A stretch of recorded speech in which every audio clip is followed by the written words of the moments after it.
Hi, I'm Pastor Virgil Jones. Calvary Baptist Church of Los Angeles is where I serve, and a number of pastors have asked me what we do to remain open. A number of churches that we are aware of have remained closed. Calvary has been open, and because we've had inquiries about how we've been able to be successful, what I'm going to do is kind of take you through some of the things that we have been doing since the coronavirus pandemic began. Now, I need to say this really quickly, that while we do not challenge any pastor that has remained closed, because as Baptists, we believe that all of our churches, each church is autonomous. So just like we would never have anything negative to say about a church whose doors have remained closed since the pandemic began, we would also expect that no church is going to say things negative about us or negatively about us because our church has remained open. So we're going to walk through and share some of the things we've been doing, and maybe you can implement some of these in your congregation. Another point to remember is that those that have closed their doors, some pastors have decided to do a streaming event where they'll come in with a camera crew, much like what I have here, and they would preach a sermon, sing a song, do communion on a camera, and then upload it to the internet. Here's the challenge with that. While most people that have a phone, a smartphone today, can go to YouTube or Facebook and see what is going on in their church, there are a number of people that can't do that. One would be our senior citizens. Many of them are not computer literate. Certainly those beyond maybe their 80s, right? And then of course our children. Those that are probably kindergarten or younger, they don't have cell phones, and many of them can't use someone's equipment to go online, because again, once you're online, you can go anywhere. Push the wrong button and that kid could be seeing things that they ought not see. So we live stream our Bible studies and our worship services. And now we'll tell you some of the things that we do when a person enters the door. Immediately next to me is an open door. This is everywhere there's a main entrance into the church, the door is propped open. That way when you come to church, you don't have to pull on a doorknob or door handle to get inside. Because as soon as you do that, you've got to wash your hands or sanitize them. So we're going to make that work easy for you by making sure that every main entrance to our church is already open for you. Now, we do clean all doorknobs, door handles throughout the day and throughout the service days on Wednesdays and Saturdays and Sundays anyway. But if you know when you get out of your car the door's propped open, that's one less thing you have to worry about. Now let's go into the sanctuary. What we know is that when people come to church, they really come to worship. And so in worship, you've got an organ player, piano player, drummer, guitar player, bass player. All of these are things that we know that you are looking to see when you come to a worship experience. So right next to me are some things that we will have at every main entrance to our church, which are masks, because if you forgot your mask, or if you, for whatever reason, didn't bring one, we make it known to you that when you come in this building, you have to wear a mask on. I heard a lady say on, I believe it was Facebook, that I was born in the free United States of America, which means I don't have to wear a mask. Well, when you come to Calvary, you're going to wear a mask, otherwise we have to escort you out. So at every main entrance, you got this box, which will have masks in it. We also have Kleenex, and we have hand sanitizer. Okay? Now, I'm going to mention some products throughout this journey. Right now is one of them, but let me be quick to say that unless a company decides to underwrite us and to donate to our church so that we can plug their product, we're not going to call your name.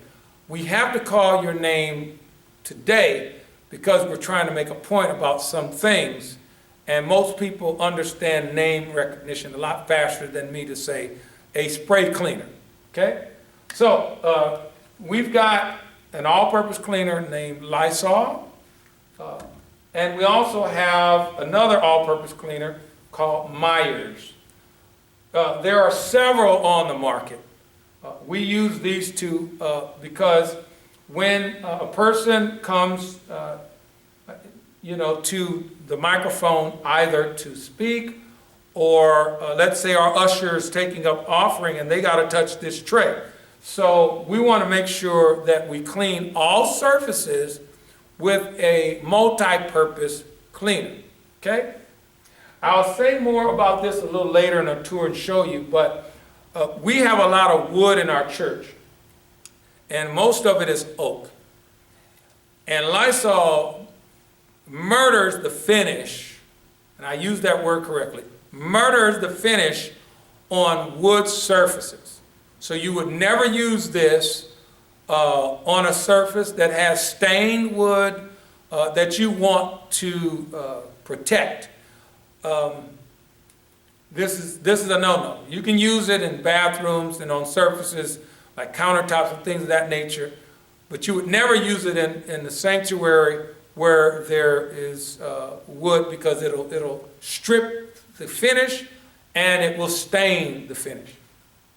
And while I'm in the sanctuary, you would never use anything with bleach or something like Pine Sol, because on a carpet or on our seats, we don't want bleach stains or Pine Sol stains. It'll just be a nice white mark where it used to be nice and vibrant in color. So we don't use that at all.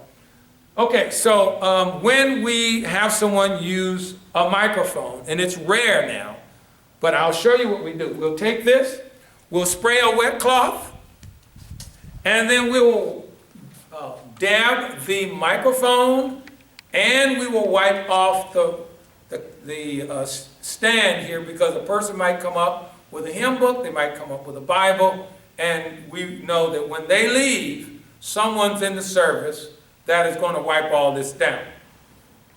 Now, when I'm in the pulpit, okay, I'm the only one that's going to use this area. So we're not going to quench the Spirit of God by having someone clean this every time I leave to do something else.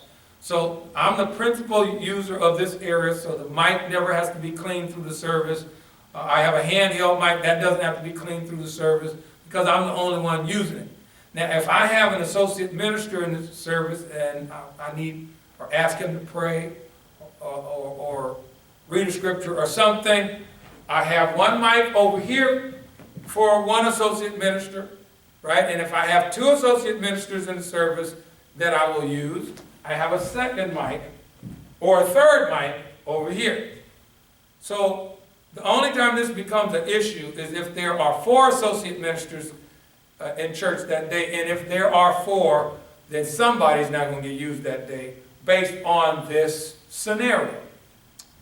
Now, the other thing I have that I did not share is why this bottle is here. It's a clear bottle that has in it anointing oil and purified water. I have this because as soon as this building has been cleaned, I will spray all surfaces, right? So I'll spray the pulpit, I'll spray the seats, I'll spray the floor, I'll spray the pews, I'll spray the Bibles, I'll spray the hymn books, I'll spray the organ, I'll spray the drums, I'll spray the seats for the organ and the drums and even the piano. And if I have a bass player in here, I'll spray the bass. For guitar, I'll spray the guitarist. I'll spray that guitar. Because once it's sprayed, that means it's sanctified. And when we have a sanctified beginning, then the service can go on as planned. Okay? So I'll set this here. Now what I'm going to show you is the Bibles. So when we are in service and someone uses a Bible or a hymn book, right? We're going to ask them, don't put them back in the seat back pocket. What we're going to ask you to do is lay them on the seat, and then after service, our people will come and they will clean them and then put them back for us. Now, these tables here, we have them because when the ushers are going to have people to come, we have new signals that's not in the usher manual, but we got to use them now. Stop, start, stop, start, stop, start. This allows people to come from their pew, and this works for offering, which we have 2 offering tables here. So what they do is they come and they take their offering, they deposit it in the tray, and then they traverse the sanctuary to get back to their seat, both on the left side and on the right side of the congregation. Now, we've got 2 trays displayed here. 1 tray would suffice, but the point I'm trying to make is the ushers have to make sure that the people that come down the aisle are 6 feet apart from the next person coming down the aisle. So this will work for communion, for offerings, and for funerals. Okay? So you can't just have a bunch of people coming down the aisle. You got to stop and start, even if it means you do the left side first, the right side second. All protocols have changed because this pandemic is real. People are dying from the coronavirus. So because they're dying, we're taking it seriously. And we hope that you will do the same. Now I'm going to use a helper here, my cameraman, to show you why these strings are on our pew benches. So he's going to go and I will show you what our situation is. So I'm going to zoom in and show you the string right there. Okay, you're going to go to the next one now. Okay, now you go to the next string. Now to the last string. So on this, in this area, right, you've got about 11 seats that are now reduced to 4 per aisle. And then we've removed some pews so that the spacing between the pew benches is larger because, again, we need to take the virus situation serious. So when we are in service, it's only a 1-hour service because the virus problem is for duration of time as well, not just the spacing, but it's the time you are in proximity with other people.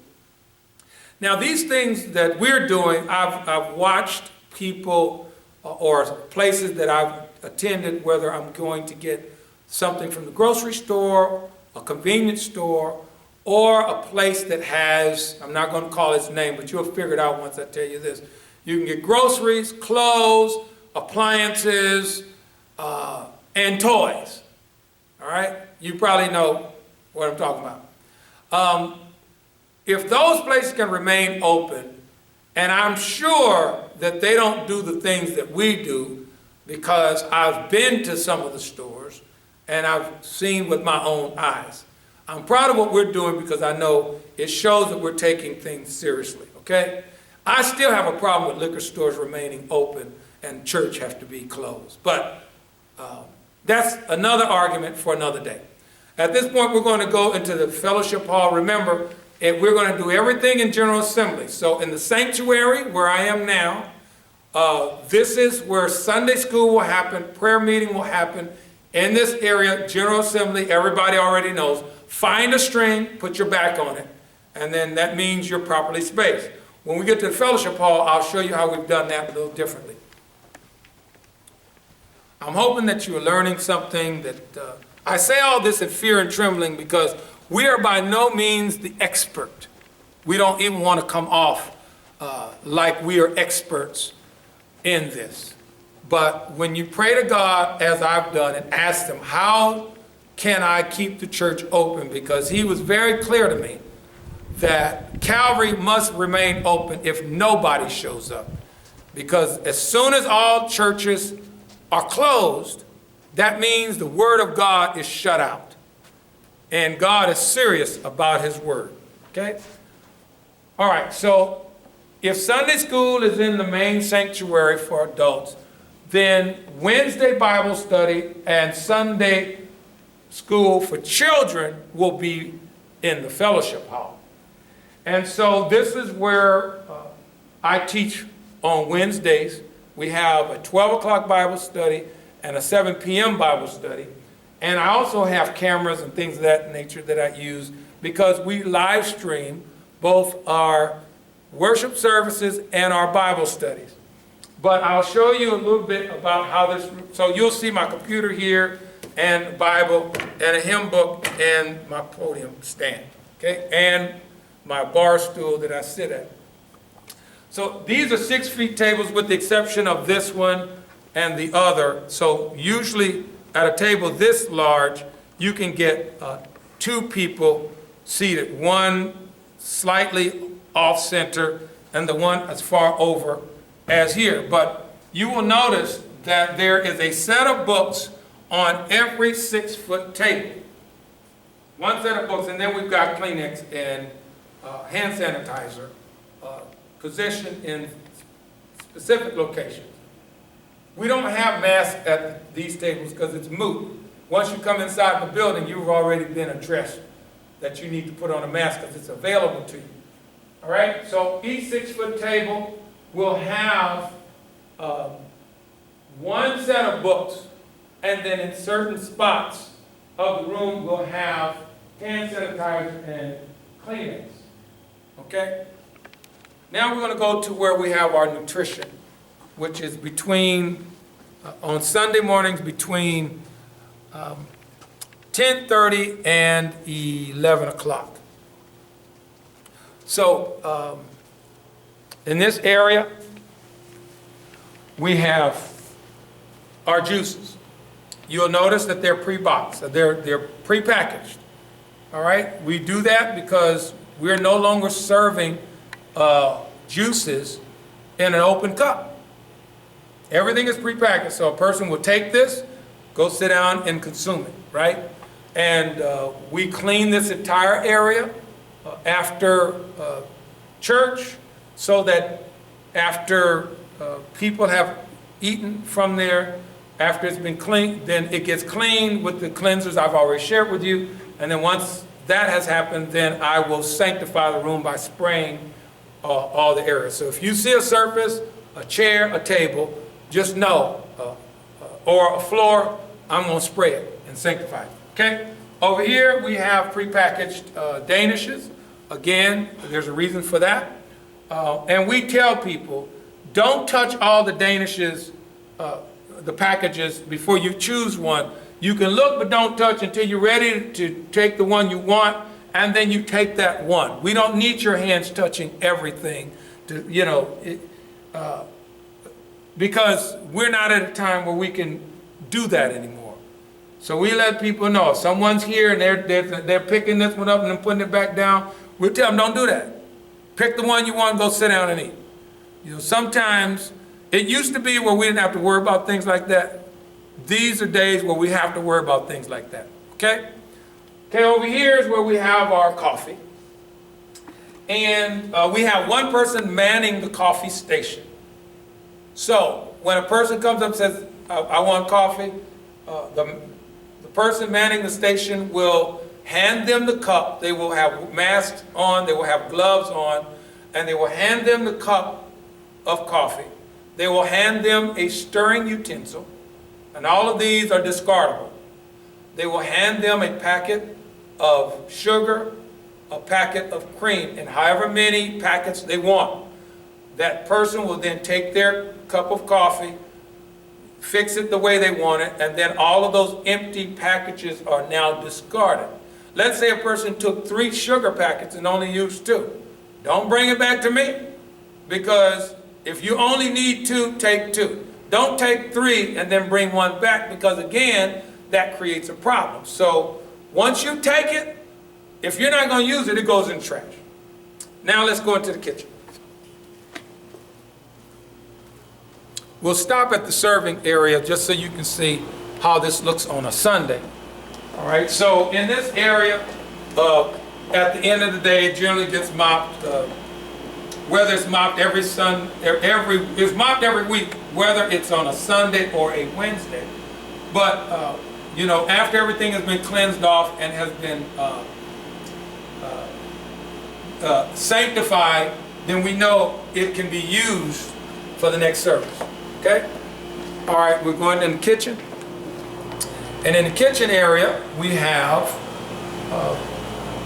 our stove. We rarely use these anymore. Pizza oven, countertops. But the point I want to make is that when we have to cook, and sometimes we will have to, then we take the necessary precautions. But lately, we haven't had to worry about it because we haven't needed to cook. But I'll show you our refrigerator and our oven, because these are high-end units, and we're proud of our Sub-Zero freezer and our high-end refrigerator. Now we're going to go into the service porch area. And in the service porch, we've got washer and dryers, because when we get done using our rags, we want to wash them, dry them, and fold them and put them away. Okay? We have 2 large capacity dishwashers. So if we have to use, things like plates, glasses, silverware, etc., we are able to clean them and then put them away. And as I mentioned earlier, there are certain places in our church where we will use bleach and cleansers that have bleach in them. I mean, we obviously will use cleanser that you clean out sinks and things of that nature. It's not displayed here because I want it to come from a particular format. So again, whoever wants to underwrite and send a donation to www.calvarybaptistla.org, we will plug your product. But in the meantime, your product is just being used for this demonstration. So if it has bleach in it, or if it has if it's named Pine Sol, if it has pine cleaner in it, it will not go on a surface where there's fabric or carpet. But it can go on a countertop like this. It can go on stainless steel. It can go on floors, because we want to clean it. Now, if we're going to wash our rags, we've got a cleaner for, detergent for our rags, and obviously bleach, because you want to have your rags as clean as you can get them. And for our dishwashers, we can use any solution that will clean dishes. What you see here is just a product. We're not going to name it. You can see the name already. Okay? But in all of our rooms, we have the lights that go on automatically and you turn off automatically, because that's one less thing to worry about. You turn on light switch, now you got to wash your hands. Now let's head towards the vestibule area, and we'll point a couple more things out to you, and then we will wrap this tour up. Our hope and our prayer is that you are learning something as we aim to show you what we're trying to accomplish. We are by no means the expert, but we are serious about this pandemic. And we hope that what we're saying is helpful to you and beneficial to you. As we head this way, I'll show you what problems we had with the Lysol spray. Remember, I shared with you earlier that we got very excited when they said, you got to keep the place clean, and this is what our stained wood looks like now by spraying. We were spraying the handle, but you can see what Lysol spray does. Let's go over here. Okay, you see that? This is Lysol. Now we can get that out, but it's not as easy as taking a damp cloth and wiping it. It's going to take some work. So we just want you to know, if you got a wood surface, you do not want, especially a stained wood surface, you do not want to use Lysol on it. It will destroy it. Formica, no problem. So as we come, I'll show you these stairs, because down this stairwell is where people will touch. So if it's something that a person can touch, we're going to clean it.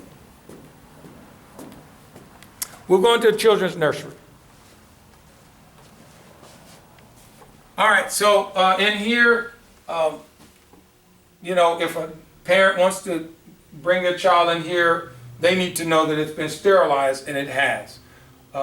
We haven't had many children come through, but if they do, we clean this room just like we clean all the other rooms in the church. And you can see the children have a TV so they can see what's going on in the service, or they can turn on cable to PBS. We've got DVDs so they can put in DVD. And it also has a computer there so that whatever the children need to do in here, our people that work with the children are capable of working with them for the things they want to do. Because children get bored quickly, so they could be playing with a toy 1 minute, and the minute after that they'll be reading, a minute after that they want to sing a song. So you got to have all of the accoutrements in your service if you want the children to be able to enjoy themselves, and we do. And it's by the grace of God that we have that. Now we're going to go into the restroom, because I will go to the men's room, because I don't think we need to go into both restrooms in order for me to show you what we do. I think if I just show you one, that will be more than sufficient. Okay, so when men come, or when we go to the restrooms, what we've noticed that what people do is when they wash their hands, they turn the handle off with a wet hand. Or if their hands are wet and they're about to sneeze, they'll do this and then turn the handle off. So about 30 minutes after the service begins, either on Wednesday for Bible study or on Sunday, we'll do a sweep, and that sweep includes wiping off everything that a person might touch. So I'm going to show you some other things that people touch. They might touch this to get a paper towel.